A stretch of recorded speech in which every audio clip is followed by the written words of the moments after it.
Yep. Well, at least now we do have an experienced mayor and councillor of 30 years, Uncle Andy Foster. All right, here we go. Andy Foster. Thank you, Mr. Speaker. Look, we all agree that more investment is needed in the three waters, and that's actually, the long term, that's been something which has been underinvested by local government, but lest central government get too above itself, central government's asset management is even worse than local government, so I think we've got a job to do there. Mr. Speaker, we've been lectured through the day, particularly during the fast track bill, about not listening to submissions. And I'd just like to remind people as I speak about the number of submissions that were on Labour's Three Waters bill, which we've heard is so popular. There were 680 submissions in support of it, there were 160 neutral submissions, and 85,584 against. 99% opposition. And did they listen? Did they what? No, they did not. And they did not listen to the councils at all. It was one of the things that absolutely split local government. So these guys do not want to listen to that. It's an inconvenient truth for them. Mr. Speaker, not only have we been lectured on that, Labour's model was very, very expensive. 185 billion they were talking about. They were too invasive. They went down at one stage to 2 households being managed by the state. It was ideological. We've already heard about the co-governance arrangements which racially divided New Zealand. And even the courts when 3 brave councils went to court, found that it was appropriation without compensation. That, Mr. Speaker, is theft.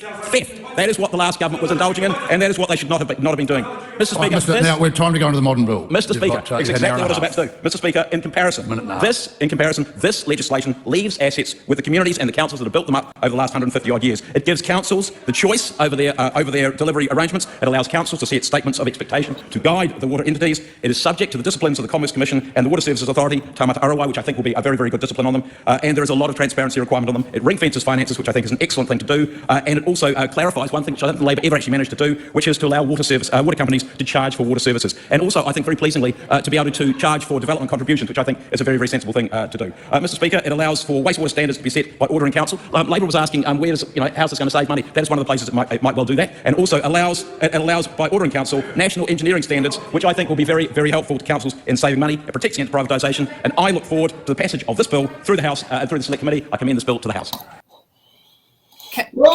I'm just going to say it. This bill and Three Waters both sucked. They both, you talk to councillors and mayors, they're going to tell you, it's like, they both suck. Yeah.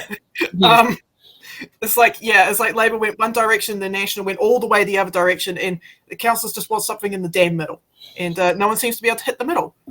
It's like, oh, I shot over there, missed, shot over there, missed. We can put it this way. Are we driving on the left or the right? Oh, we're driving on the right this way. Oh, no, we're driving on the left. Right. Deharking day every single day of the week. Like, can you just stay in the centre of the road? No.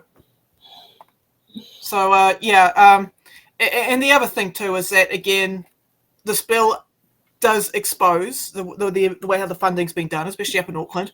It does expose water care to effectively some level of privatisation in the future.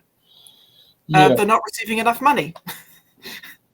Yeah, and that is one of the things that's going to come out of there with when you have the trustees is, that's the downside of the way with the rating system, how it works is there's the political incentive not to raise rates, but the flow-on consequences is not being able to actually fund the infrastructure that is there. What gets me is the idea that, this bill's cheaper. And it's like, it's cheaper for you.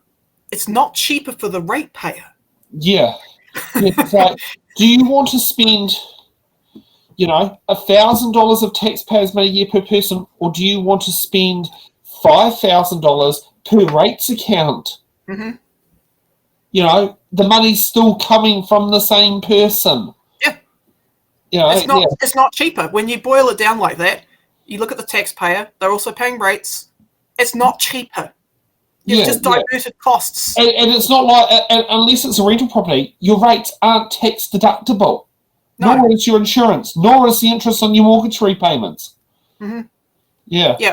So this program, this bill is actually going to end up costing more than what Three Waters was projected to cost. And also the other thing is, what's the budgetary plans that's meant to be? Is it still going to have 10-year plans, or are these entities allowed to do 30-year plans? 10 years plans. That's apparently what they're working with. They're looking at. They're not actually looking at 30-year plans because that's the other thing is, if you're looking at 10-year plans, you can only spread an asset that could have the potential to last 30 to 40 years over. You can only spread that cost over 10 years. Well, it's like Karen said, that distorted the numbers.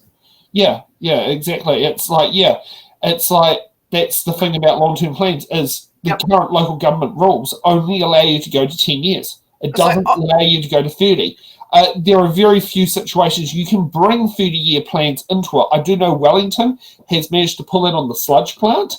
Mhm. And actually, we can thank Andy Foster for that because he was on council during that, and it was one of the things he had passed over in his last term where he was mayor. I'll say this about Andy. Like, normally he's actually pretty good. But he's being dishonest here. He's not telling the full picture. He's just choosing the bits that he wants, that he likes. Going, look, this is why the bill's good. But he's ignoring all the other stuff that's in the background.